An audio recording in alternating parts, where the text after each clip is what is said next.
नमस्कार मंडळी, कसे आहात? तर चला मी आज तुमच्यासाठी घेऊन आले मस्त साऊथ इंडियन स्टाईल इडियप्पम.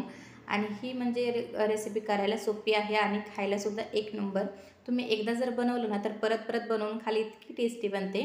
आणि ही तुम्ही नारळाच्या चटणीसोबत खाऊ शकता किंवा टोमॅटोचं सार केलं त्यासोबत खाऊ शकता किंवा आता ह्याच्यासोबत मी मुगाची भाजी बनवली बघा. ह्याच्यासोबत स्पेशल ही भाजी बनवली जाते आणि खायलासुद्धा एक नंबर लागते. चला रेसिपीला सुरुवात करूया. तर इथे मी घेतलेलं आहे 1.5 वाटी तांदळाचं पीठ. आता त्याच्यामध्ये घालायचं आहे चवीनुसार मीठ. आता इथे मी मीठ घालून घेतलेलं आहे बघा. आता तुम्हाला किती बनवायचं त्यानुसार तुम्ही घेऊ शकता. इथे मी 1.5 वाटीच पीठ घेतलेलं आहे आणि याच्यामध्ये घालायचं आहे आपल्याला कडकडीत उकळलेलं पाणी घालायचं आहे. नुसतं गरम नाही करायचं, उकळून घ्यायचं पाणी. तर इथे मी उकळलेलं पाणी घेतलं आहे बघा. तर थोडं थोडं करून हे आपल्याला पीठ भिजवून घ्यायचं आहे. सुरुवातीला एकदम पाणी घालू नका, थोडं थोडं करूनच घालायचं, नाहीतर पीठ पातळ होऊ शकतं. आणि चमच्याने आपल्याला हे मिक्स करून घ्यायचं आहे. लगेच हात घालू नका, कारण पाणी म्हणजे गरम असल्यामुळे हाताला भाजू शकतं. चमच्याने अशा प्रकारे मिक्स करून घ्यायचं आणि ह्याचा एक गोळा करून घ्यायचा आहे. जसं आपण भाकरीला पीठ करतो का नाही, सेम तशाच प्रकारे आपल्याला हे पीठ मळून घ्यायचं आहे. अजून थोडंसं पाणी याच्यामध्ये मी घालते. थोडं थोडं करूनच घालायचं आहे, लागेल तसं, कारण की पातळ होऊ शकतं पीठ. आणि मिक्स करून घ्यायचं. पातळ जर तुम्ही केलं तर आपण ही जी शेव पाडणार आहे तर ती शेव येणार नाही, त्याच्यामुळे घट्टच ठेवायचं, जास्त पातळ पण नाही करायचं.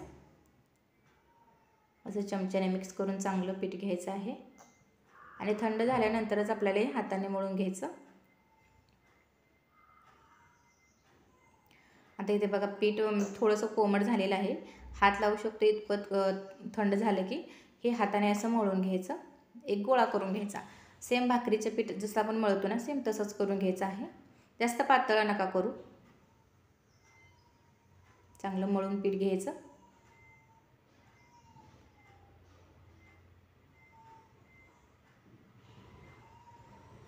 आता हे पीठ मळून मी साईडला ठेवते.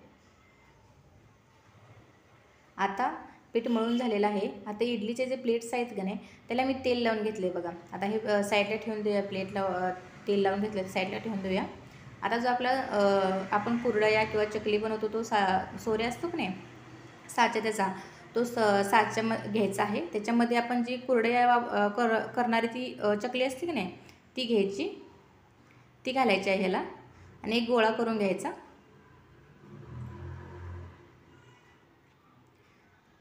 हे बघा, आणि पॅक करून घ्यायचं आहे. हे आपण सेम सोपं सांगायचं म्हटलं तर जसं आपण कुरड्या करतो का नाही, सेम तसंच करून घ्यायचं आहे. फक्त ह्याला वाफवून घ्यायचं आहे, एवढंच करायचं आहे. आता हे पॅक करून घेऊया.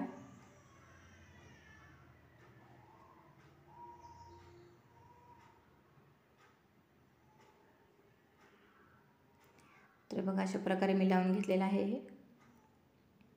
आता जे आपण प्लेटला तेल लावून घेतलं होतं का नाही, त्याच्यामध्ये हे एक एक करून आपल्याला असे हे पाडून घ्यायचं आहे. हे बघा, जे गोल दिसत आहेत की नाही, त्याच्यामध्ये एक एक करून असं पाडून घ्यायचं आहे, गोल गोल. हे बघा, दुसऱ्यासुद्धा प्लेटमध्ये असंच करून घेते. आणि खूप सोपी रेसिपी आहे, खायला सुद्धा एक नंबरच लागते, तुम्ही नक्की बनवा. आता इडलीच्या भांड्यामध्ये मी पाणी गरम होण्यासाठी आधीच ठेवलं होतं. आता हे प्लेट ठेवून घेऊया.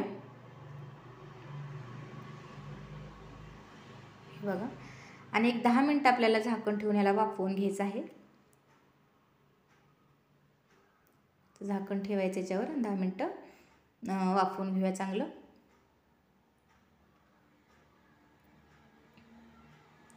आणि एक 10 मिनटांना बघू शकता आपलं इडियप्पम चांगलं वाफवून झालेलं आहे. हे बघा, आता हे थंड करून घेऊया आणि थंड झाल्यानंतरच काढायचं आहे साईडला. आता बऱ्यापैकी थंड झालेलं आहे. हे बघा, इझिली निघतं, पटकन त्याला तेल लावल्यामुळे पटकन निघतं. आता सगळे आपण इडियप्पम काढून घेऊया.